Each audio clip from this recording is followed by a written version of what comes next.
এই হচ্ছে আমার একমাত্র ভাইয়ের ছেলে লিবান। ওর সারা দুনিয়া এক সাইডে আর আরেক সাইডে হচ্ছে আমার বাবা, মানে তার দাদা ভাই। দাদা ভাইকে ছাড়া সে যেন কিছুই বোঝে না। গত শুক্রবার হঠাৎ ডিসিশনেই গিয়েছিলাম বাবার বাড়িতে, কেন যেন মনটা একদম ছুটে গেছে বাবার বাড়িতে যাওয়ার জন্য, মানে মাকে দেখার জন্য। তো আপনাদের ভাইয়াকে বলার পর সেও অমত করেনি। যাই হোক, এরপর হচ্ছে আমরা রেডি হয়েছি আর আমি একদম সিম্পল একটা বাটিক 3 পিস পরে নিয়েছি, কারণ দিনটাতে প্রচণ্ড রকম গরম ছিল, ভাবলাম যে আরাম পাবো। আর এইদিকে আমি এত নর্মাল গুছিয়েছি আর দেখেন উনি কি পরেছে। তাকে দেখে আমি বললাম যে আমি এত নর্মালভাবে গুছিয়েছি, তোমার এত মানজা মারার কি দরকার।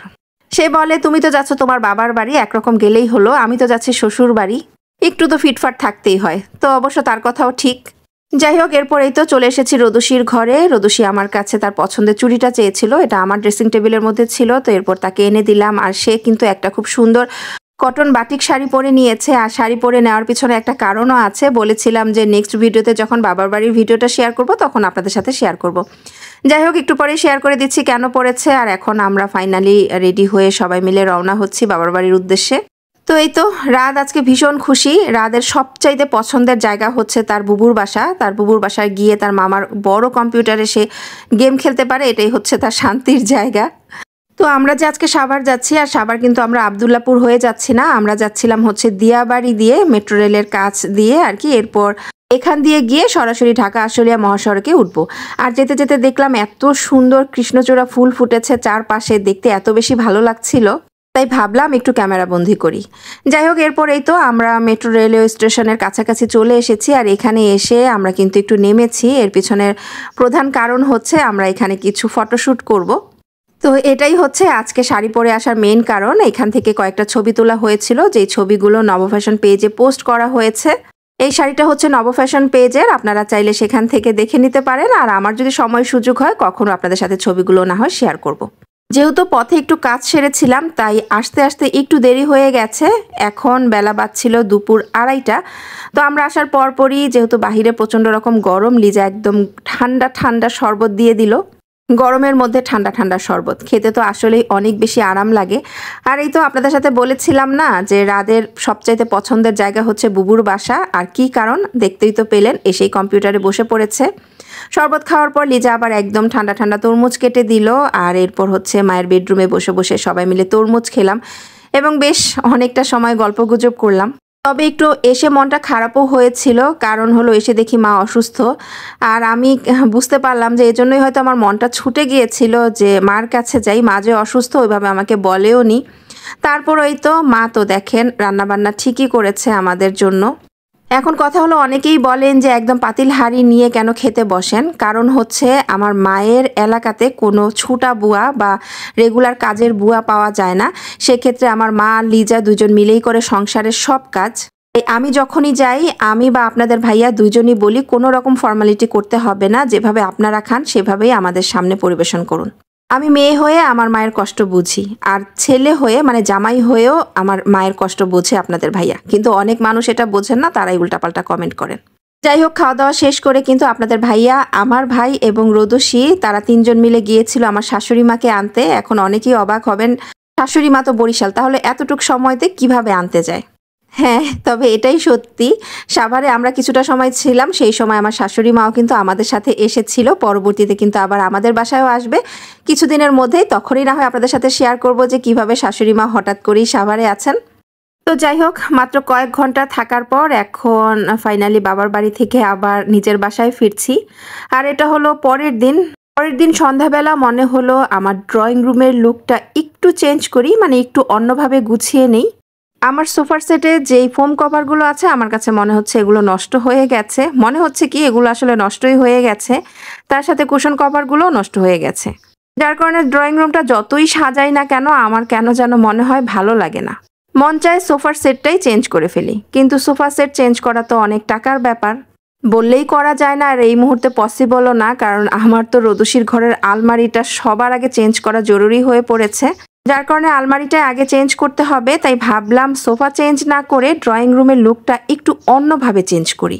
তো এই তো এবারও আমি নিয়েছি টিওজো টেক্স ব্র্যান্ডের অরিজিনাল ভেলভেট কাপড়ের সোফা কভার এবং কুশন কভার, আর যেগুলো নিয়েছি আমি শারমিন সোফা কভার সেলার নামের অনলাইন পেজ থেকে।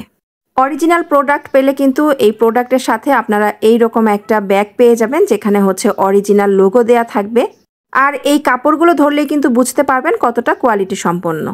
যাই হোক, ঘরের পর্দা লাগানো বা ঘরের এই যে সোফার যে ফোম কভারগুলো, যেগুলো চেঞ্জ করা কিন্তু একটু ঝামেলার ব্যাপার। আর বরাবরই কিন্তু এই ঝামেলার ব্যাপারগুলো আমি আপনাদের ভাইয়ার উপরে ছেড়ে দেই। তো আজকেও তাকে অনেকটা জোর করে টেনে নিয়ে এসেছি যে আমার এগুলো একটু চেঞ্জ করে দাও। তো এই যে জিপার লাগানো, এগুলো হচ্ছে আমার ফোমের কভারগুলো, যেগুলো আমি একদম সুন্দর একটা গোল্ডেন কালারের মধ্যে নিয়েছি।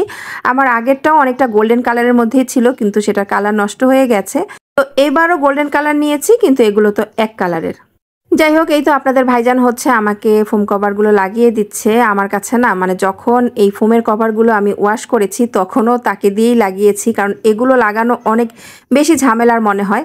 তো তাকে ওগুলো লাগাতে দিয়ে আমি বললাম যে সেগুলো তুমি লাগিয়ে দাও, আর এই যে আমি হচ্ছে কুশন কভারগুলো লাগিয়ে ফেলবো। এগুলো আবার অত একটা ঝামেলা না। তো আমার না কুশনের ভিতরের যে কভারটা থাকে, মানে কেনার সময় যে কভারটা থাকে ভিতরে সাদা একটা কভার, সেটা ভিতরে নষ্ট হয়ে গেছে। তো আমি উপরের যে কভারগুলো, এগুলোও তো অনেকটা নষ্ট হয়ে গেছে। তো আমি ভাবলাম যে এটাই হচ্ছে আমার মানে কুশনের মেইন ভিতরে কভারটা থাকবে, এগুলো আর খুলবো না। এর উপরেই আমি যে গোল্ডেন কালারের আবার কভার বানিয়ে নিয়েছি, তো এটা লাগিয়ে ফেলেছি। এই কভারগুলো ছিল আমার 20x20 মেজারমেন্ট, আমি ওনাদেরকে দিয়ে দিয়েছিলাম। আর এই যে এই ছোটগুলো হচ্ছে 16x16, এটার মেজারমেন্টও ওনাদেরকে দিয়ে দিয়েছি। এগুলো সেম, ভিতরের যেই কুশন কভারটা আছে সেটা নষ্ট হয়ে গেছে, তাই উপরে আমি যেটা লাগিয়েছিলাম সেটাই এখন কুশন কভার হিসেবে রাখবো, মানে সেটা আর খুলবো না। আর উপরে এরপরেই তো এগুলো নিয়েছি আমি কফি কালারের মধ্যে, একদম ডিপ একটা কফি কালার। আর আমার ঘরের পর্দাগুলো কিন্তু অনেকটা এই কালারই।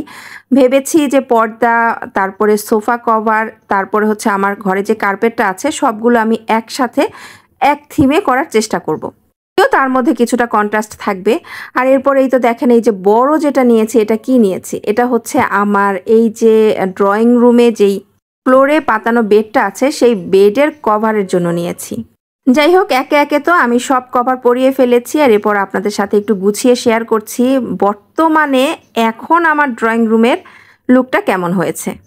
তো আমি বড় ফোমগুলোর, মানে যেখানে বসা হয় সেই ফোমগুলোর কভার রেখেছি গোল্ডেন কালার। পিছনে 20x20 যেই আমার কুশনগুলো আছে, এগুলোও রেখেছি গোল্ডেন কালার। এবং তার পাশে ছোট যেগুলো আছে 16x16 কুশন কভারগুলো, সেগুলো সব দিয়ে দিয়েছি কফি কালার। আর ওই যে বলেছি না, আমার ড্রয়িং রুমের পর্দাও কিন্তু কফি কালার, অনেকটা কন্ট্রাস্ট করেই এটা করার চেষ্টা করেছি।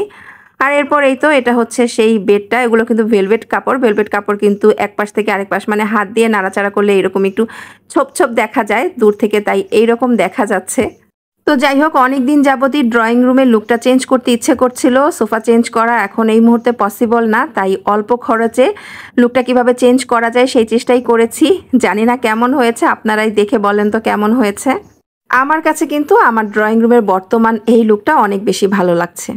তো আমার মতো যদি অনেক আপুরা এরকমভাবে লুক চেঞ্জ করতে চান, তাহলে কিন্তু ওনাদের পেজটা ভিজিট করে দেখতে পারেন। আজকের ভিডিওর ক্যাপশনে ওনাদের পেজ লিঙ্কটা আমি দিয়ে রাখবো। এছাড়া ওনাদের সাথে দ্রুত যোগাযোগ করতে চাইলেও ওনাদের হোয়াটসঅ্যাপ নাম্বারে যোগাযোগ করতে পারেন। সেই হোয়াটসঅ্যাপ নাম্বারটাও আমি আমার আজকের ভিডিওর কমেন্টে পিন করে রাখবো। তো কি ইচ্ছে ছিল ড্রয়িং রুমের নতুন লুকটা আপুদের সাথে কিভাবে চেঞ্জ করলাম তার একটা ভিডিও শেয়ার করার, করেও দিলাম। তো এখন এখানে বিদায় নিয়ে ফেলি। আজকে এই পর্যন্তই। ভালো থাকবেন সবাই। আল্লাহ হাফেজ।